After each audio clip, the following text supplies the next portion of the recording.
Buenas, ¿cómo están? Espero que muy bien. Eh, Me alegro mucho que estén por acá y que se disfruten este espaciecito, ¿cierto? Nos vamos a demorar aproximadamente unos 30 minuticos en este espacio. Vamos a hablar de mensajes efectivos, comunicación empática para promover la vacunación y vamos a estar respondiendo a los cuestionamientos en torno a la vacunación de adolescentes y adultos, ¿cierto? Acá yo les voy a dar pues como algunas pautas pues en cómo vincularnos mejor con los otros, ¿cierto? Me presento, yo soy Andrés Camacho, yo soy psicólogo, yo soy especialista en salud mental del niño y del adolescente, en gerencia de proyectos y soy cofundador de Ventu. Ventu es una empresa que trabaja en pro de la salud mental, que trabaja especialmente con adolescentes y jóvenes con el fin de desarrollar capacidades con ellos. Para empezar esta charla, pues quiero que empecemos respondiendo esta pregunta y es, ¿qué es un vínculo? ¿Cierto? Ahí se toman unos segunditos, pero si ustedes me preguntan a mí qué es un vínculo, pues yo les diría es la unión de dos personas, el lazo, o es la relación que tiene una persona con otra, o con un ser humano, con otro ser humano, con un animal, o con lo que sea, ¿cierto? Es esa relación que se va formando, esa unión.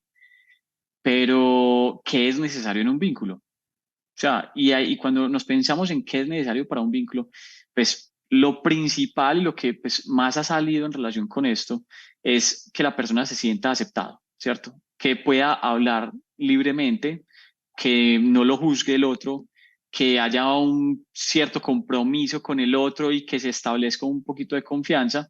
Debe de haber respeto y cuando hablo de respeto es hacia los gustos, hacia el cuerpo, hacia las ideas, hacia los pensamientos del otro. Eh, Deben de haber unos límites claros o unos acuerdos pues que se establecen en ese vínculo y se debe cuidar, pues uno se debe cuidar a sí mismo y además debe cuidar al otro, ¿cierto? Esto si ustedes se dan cuenta, pues esto es como lo necesario en cualquier tipo de vínculo, ya sea en un vínculo familiar, en un vínculo de pareja o en un vínculo de amistad o de lo que sea, ¿cierto? O sea, eso es lo básico cuando uno habla de un vínculo. ¿Y por qué les estoy acá hablando hoy de vínculo? Pues porque es que si vamos a establecer pues como una relación con un paciente, pues entonces lo primero que tenemos que hacer es, bueno, ¿y cómo nos estamos vinculando con ellos? ¿Cierto? ¿Y hoy de qué les vengo a hablar? Pues básicamente les vengo a hablar de cómo crear vínculos significativos.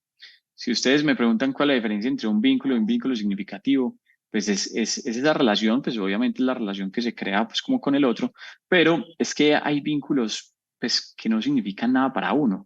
En cambio, cuando hay un vínculo significativo es porque la persona lo puede ayudar a crecer como persona, ¿cierto? Y que lo va a ayudar a resolver pues como ciertas situaciones de su vida.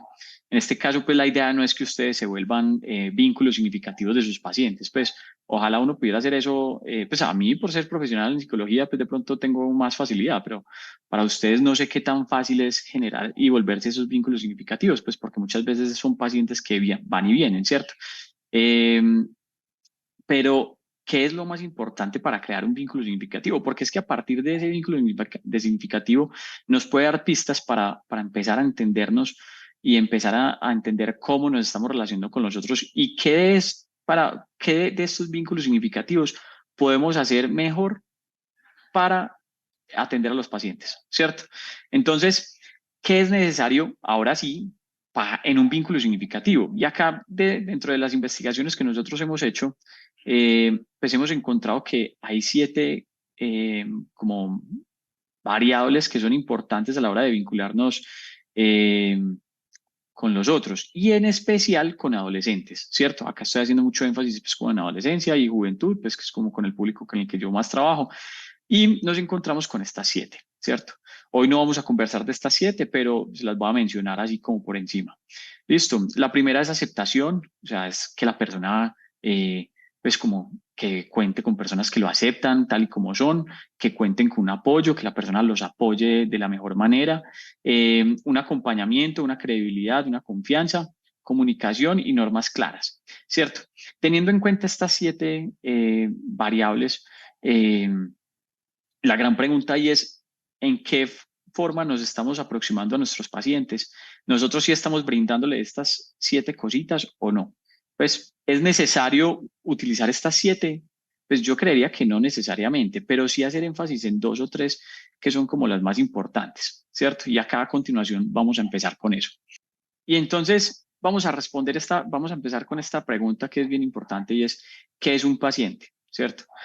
Un paciente es una persona cualquiera, ¿cierto? Puede ser un niño, un adolescente, un joven, un adulto, un anciano, o adulto mayor, un indígena, puede ser una persona homosexual, puede ser una persona eh, calva, grande, con obesidad, con lo que sea, ¿cierto? Que está buscando que participar de un servicio, ¿cierto? Como que le brinden un servicio, ¿cierto? Partiendo de eso, entonces, ¿por qué es importante entender eso? Pues porque hay diferentes tipos de pacientes con diferentes características y cada uno va a tener pues, sus relaciones y se va a relacionar con ustedes de una forma muy distinta, ¿cierto? Con Juan me imagino que ustedes hablaron de cómo uno se debe relacionar, por ejemplo, si es una persona indígena, si es una persona, si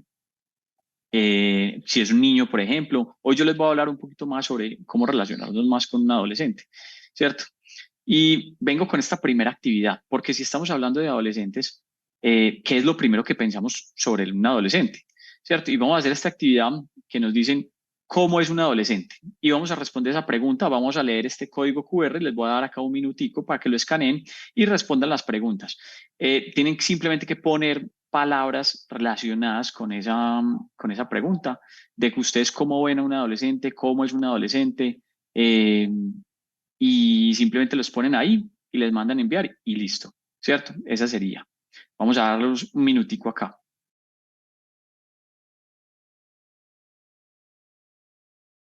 Entonces ahí veo que ustedes ya están respondiendo pues en el QR con el mensaje.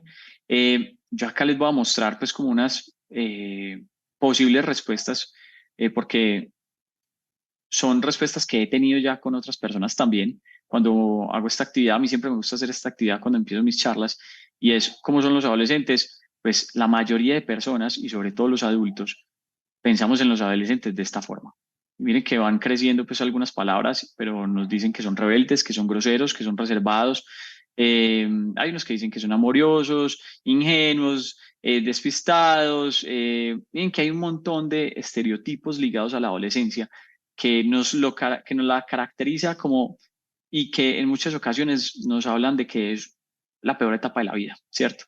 ¿Por qué? Ah, porque es que son rebeldes, que no ponen atención, etcétera, ¿cierto? Esos estereotipos, pues, cómo nos estamos relacionando con estos estereotipos y sobre todo con un paciente? Pues muchas veces los pacientes los vemos más desde los estereotipos y no desde cómo de verdad son. Imagínense que nosotros, cualquier adolescente que atendamos, ya lo estemos categorizando como rebelde, que no se va a dejar poner, por ejemplo, una vacuna, ¿cierto? O sea, como es rebelde, entonces no se va a dejar poner la vacuna, entonces, ¿qué voy a hacer con él? No, si ustedes se dan cuenta, pues no necesariamente todos los adolescentes son así, ¿cierto? Es una concepción que se tiene sobre ellos, más no significa eso. Yo soy de los pensadores que cree que los jóvenes tienen el potencial suficiente, pues, como para validar sus vidas y hacer lo que ellos quieran también con ella, ¿cierto? Y que si bien se les dificulta tomar decisiones, pues porque apenas están creciendo y todo, pues de todas maneras pueden tomar decisiones sobre su vida. Entonces, si ustedes se dan cuenta acá, pues todos estos estereotipos nos van a generar unas limitaciones y ahí es donde yo les digo a ustedes, hey, pilas con estos estereotipos y con los prejuicios que ustedes están haciendo con ellos, porque los pacientes, si ustedes los empiezan a ver desde este lado, pues de una va a dañar ese vínculo que ustedes van a crear con ellos, ¿cierto? Entonces, por eso es que es tan importante que ustedes en cierta medida, pues como que puedan dejar esos estereotipos a un lado porque ustedes están brindando un servicio. Y qué pereza uno brindar un servicio y sentir que la persona no quedó a gusto, ¿cierto? Porque de todas maneras, pues ustedes están poniéndole su dedicación, el mejor, lo están haciendo con cariño y con amor. Entonces, pues sí, como que lo primero que yo les vengo a decir para mejorar la comunicación es dejar esos prejuicios y esos estereotipos. Listo. Y para eso, pues vengo acá como con cuatro pisticas que nos pueden ayudar a aceptar mejor a las personas, aunque no estemos de acuerdo con los gustos de ellos, ¿cierto? Y es, uno, déjelos expresar sus gustos sin rechazarlos a ellos, ¿cierto? O sea, déjenlos expresar libremente sus emociones y sentimientos. El hecho de que las expresen no significa pues que ustedes tengan que estar ahí solucionándoles la vida o simplemente resolviéndoles esas emociones o gestionándoselas. No, no necesariamente. Pues también, pues, zapateros sus zapatos, pues ustedes también tienen que eh, ir a lo que ustedes hacen mejor, ¿cierto? ¿Yo a qué me dedicaría? Yo sí me dedicaría, por ejemplo, a trabajar un poco más a fondo sobre esas emociones y esos sentimientos, pero sí con que ellos simplemente cuenten con personas que puedan ellos mismos expresar sus emociones y sus sentimientos, pues sería como lo ideal. También como que ellos se puedan sentir escuchados, o sea, porque muchas veces no se sienten escuchados y eso hace como que sientan que no son aceptados en el espacio en donde están, ¿cierto? Y sobre todo con los médicos. Muchas veces los médicos no escuchan bien al paciente, claro, porque vamos a tiempo, entonces la cita ya se va a acabar y muchas veces ahí tendemos a dañar un poco la comunicación. Listo. Y lo otro es, si vamos a hablar con estos pacientes, pues también es como que ellos no se sientan juzgados ni criticados. ¿Por qué? Porque ellos puede que no se estén cuidando eh, frente a algo en salud, lo que sea, eh, y ahí es donde ustedes no pueden caer como en ese juicio de venga yo lo voy a juzgar, venga yo a criticar ese comportamiento que el otro hizo. No, ahí ya empiezan dañando esa relación de una. Es más, se los pongo con un ejemplo sencillo. Pues ustedes, llega un paciente, necesita ser vacunado simplemente, algo muy sencillo. eh, y está pasado 3 años la vacuna y nunca se la puso y ustedes qué van a hacer ahí. Pues ahí lo principal es, pues, ¿para qué vamos a juzgarlo? De todas maneras, pues eso no va a cambiar el hecho de que no se haya eh, vacunado en 3 años, ¿cierto? Ahí ustedes lo que pueden hacer es más bien cuestionar un poquito, preguntarles por qué, no sé qué, para qué, con el fin de que ellos sientan más bien una retroalimentación por parte de ustedes y no una crítica. ¿Listo? Entonces, por eso es que es tan importante la aceptación. Vamos entonces de ahí a trabajar un tema, ya ahí sí entrando pues como fuerte, y es qué es la comunicación, ¿cierto? Porque la comunicación va a ser la clave para podernos relacionar con los otros. ¿Listo? Y cuando hablamos de comunicación, pues, ¿qué es la comunicación? Partamos de ahí. Es un intercambio de información entre un emisor y un receptor cuyo fin es transmitir o recibir un determinado mensaje. Si nosotros leemos esa definición, pues quedamos como en las mismas, ¿cierto? Significa que dar información al otro, hablar con el otro, etcétera, ¿cierto? Pero entonces, ¿cómo lo hacemos? Nosotros lo hacemos por medio del lenguaje. El lenguaje, ¿qué es? La capacidad que todos nosotros tenemos para comunicarnos, ¿cierto? ¿Y cómo lo hacemos?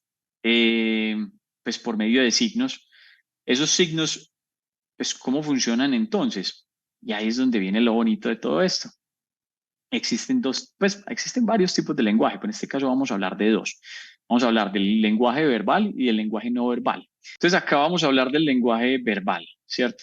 El lenguaje verbal, pues, requiere el uso de palabras para establecer la comunicación y cuando hablamos de palabras hablamos ya un poco más como de la lingüística, ¿cierto? Y ahí pues existen como dos tipos de lenguaje verbal, el oral y el escrito. ¿Cierto? Cuando hablamos del oral, pues como todo lo que hablamos y el escrito pues ya tiene que ver como con, más como con la escritura, sí, ¿cierto? Eh, y teniendo en cuenta esto, pues porque esto es algo ya muy teórico, ¿cómo podemos entonces mejorar esa comunicación oral, ¿cierto? Si nos vamos a hablar, si vamos a estar con el otro, ¿cómo podríamos, por ejemplo, mejorar nuestra comunicación con el otro?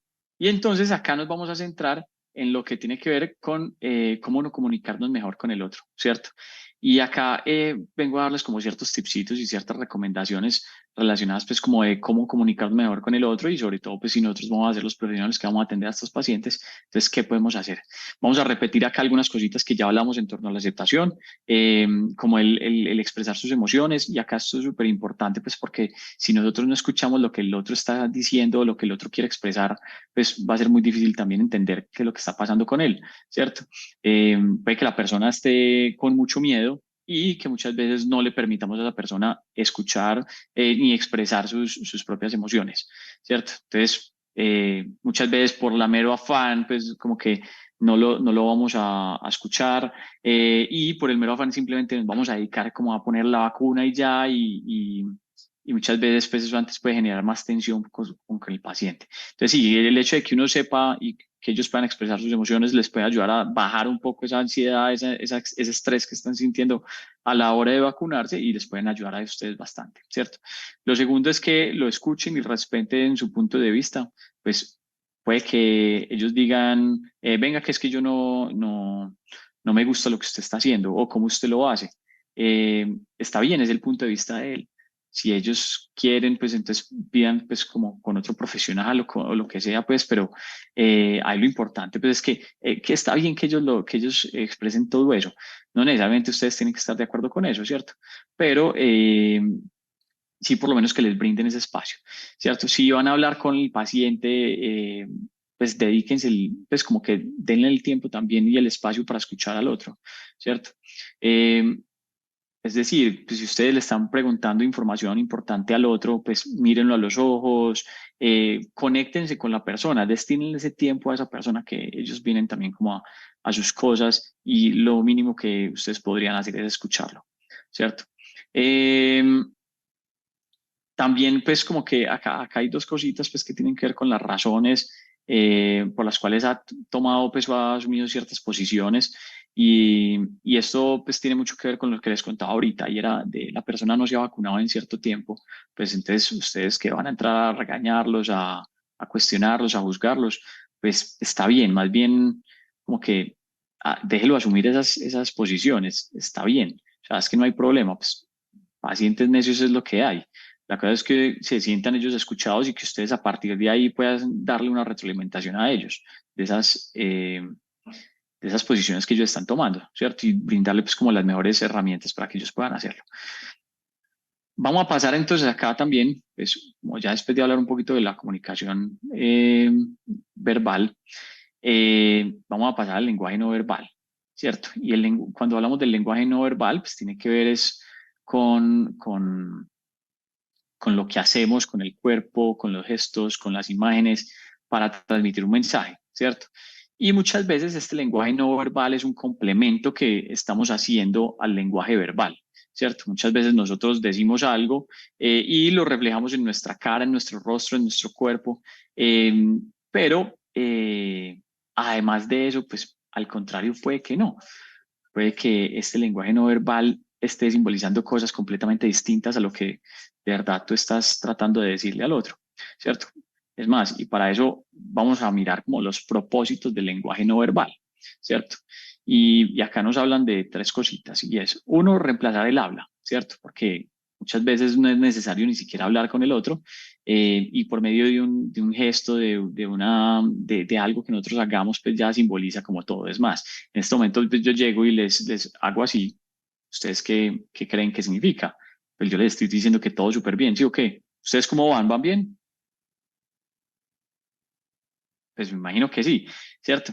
Entonces miren que ahí es donde empieza a jugar un poco el lenguaje no verbal en todo esto, para reemplazar algunas palabras que no necesariamente tenemos que decirlas. Otras para reforzar el habla, pues ahí lo acabo literalmente de hacer. Yo les pregunté que cómo estaban y les hice así, pues ahí como que combiné las dos, ¿cierto? Espero que me hayan entendido, eh, pero sí, de eso se trata. Y la tercera ya tiene que ver es como que es el reflejo del estado de ánimo. Muchas veces también por medio de las emociones, de las posturas del cuerpo, pues empezamos a expresar nuestras emociones. Ahí pues nosotros podemos fácilmente detectar como en las personas si la persona tiene miedo, si está sintiéndose angustiada, si está triste, si está sintiendo dolor, si no se siente cómoda. Entonces, también puede que les digan a ustedes, no, yo estoy bien, pero desde el mismo gesto puede que estén representando otra cosa completamente distinta. Entonces, miren que estos son los propósitos del lenguaje no verbal y son esas tres funciones. Pero, ¿qué es lo más importante a la hora de tener en cuenta en el lenguaje no verbal? Pues vamos a pasar acá y es en estas cinco cositas, ¿cierto? Y lo más importante a la hora de tener en cuenta en el lenguaje no verbal son los gestos faciales, ¿cierto? Y cuando hablamos de gestos faciales, no sé si ustedes algún día se vieron una serie que se llama Lie to Me. Esa serie es súper bacana, es súper chévere, porque nos habla de cómo entender las emociones a través de la cara simplemente, ¿cierto? En esta serie pues nos hablan de que una un gesto facial puede durar microsegundos y que pueden ser movimientos muy sutiles de la cara y nos enseñan un poquito cómo funcionan esos gestos y cómo representan las emociones de esos gestos, ¿cierto?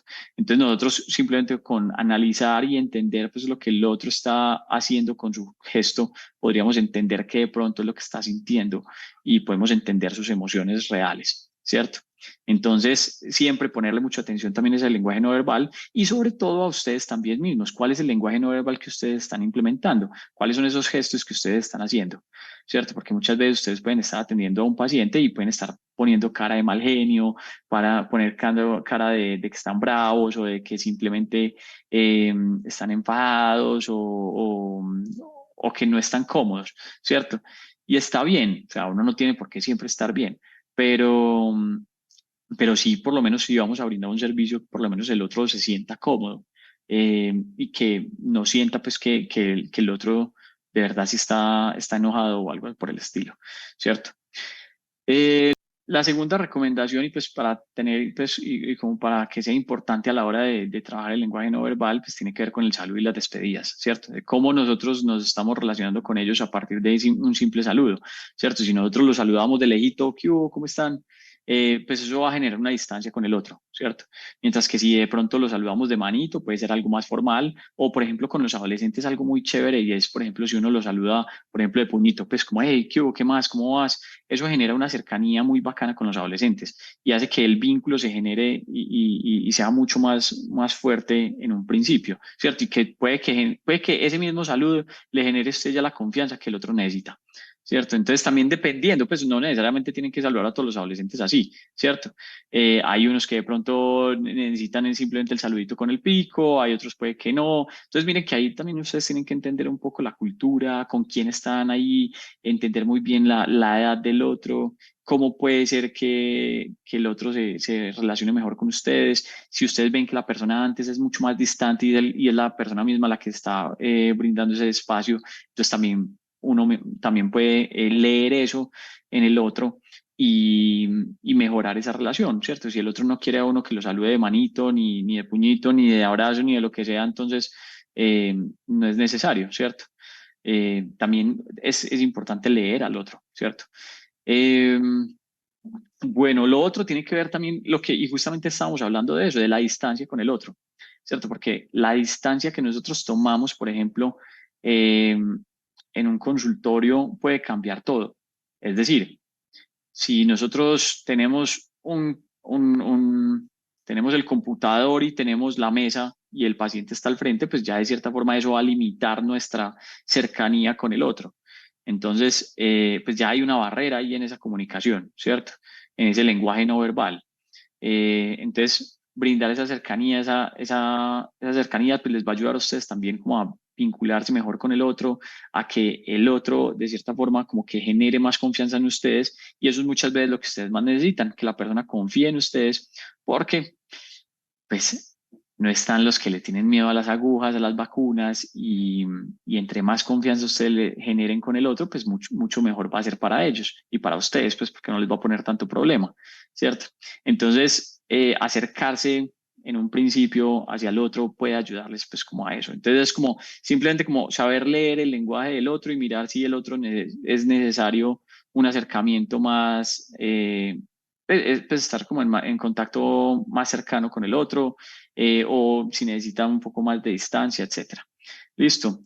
Tener en cuenta la postura del cuerpo. Pues muchas veces pues, las personas van a adoptar posturas, por ejemplo, como algo como así, como que cruzan los brazos, cruzan los pies, eh, y ahí qué pasa, ¿cierto? Ahí que estamos viendo, por ejemplo, en esta postura, estamos viendo una persona cerrada que no quiere expresar, que no quiere hablar sobre nada, simplemente va a que hagan algo con él y que le brinden el servicio y ya, ¿cierto? Pero muchas veces esas personas no van a hablar casi, ¿cierto? La gran pregunta es, si ustedes son esas personas que están atendiendo a los pacientes así, pues, ¿cómo van a quedar ellos? No van a quedar con muchas ganas tampoco ellos de que los vuelvan a atender. ¿cierto? Entonces, la postura del cuerpo va a ser fundamental. Traten siempre, pues, como de mantener una postura abierta. Si están parados, pues, como que no crucen los brazos, pues, porque eso también hace como que es como cierta barrera que yo estoy poniendo también con el otro, etcétera. Entonces, como que traten de ser lo más abiertos con el otro para brindarles, porque eso genera mucha confianza con el otro. Entonces, como que lo tengan ahí presente. ¿Listo? Una postura, por ejemplo, si el otro les está hablando, pues traten de mantener los brazos abiertos, una postura pues como más hacia el otro, ¿cierto? Miren que esto ya cambia un poco la, la relación que yo pueda estar teniendo con el otro. ¿Listo? Entonces, de eso se trata, pues como tener en cuenta esa postura del cuerpo. Y por último, también, pues como las expresiones con las manos. Muchas veces, pues no sé, a lo italiano, ¿cierto? Entonces, bien que los italianos hablan mucho desde las manos. ¿Ustedes cómo hablan? Ustedes también expresando también constantemente las cosas con las manos. Muchas veces también con con las manos también estamos mostrando otras cosas distintas. Eh, pues, y muchas veces también, por ejemplo, y ahí lo combino con la postura del cuerpo. Si la postura del cuerpo está muy en dirección, por ejemplo, a la salida, significa pues como que no quiere uno estar ahí, entonces también como que siempre direccionar la postura hacia el otro. Las manos siempre abiertas, pues traten de que no sean cerradas. Pues eso también, pues por ejemplo, los puños simbolizan también, por ejemplo, el tema de la agresión, entonces también como tener como las manos abiertas, ser muy consciente también como es el lenguaje corporal de uno y del otro, ¿cierto? Es muy fácil también identificar a una persona cuando está con rabia por la mera postura de las manos, ¿cierto?